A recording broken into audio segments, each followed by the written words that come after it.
emprestares dinheiro ao meu povo, ao pobre que está contigo, não te haverás com ele como credor que impõe juros. 26.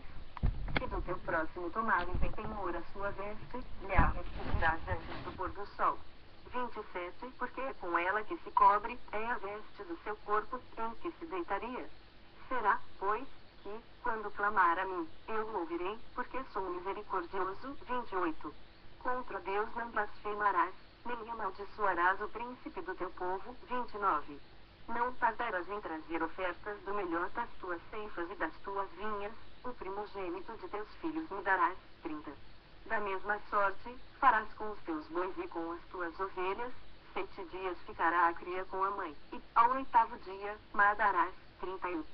Ser-me-eis homens consagrados, portanto, não comereis carne dilacerada no campo, deitá-la-eis aos cães. Êxodo 23, 1. Não espalharás notícias falsas, nem darás mão ao ímpio, para seres testemunha maldosa. 2. Não seguirás a multidão para fazeres mal, nem deporás, numa demanda, inclinando-te para a maioria, para torcer o direito.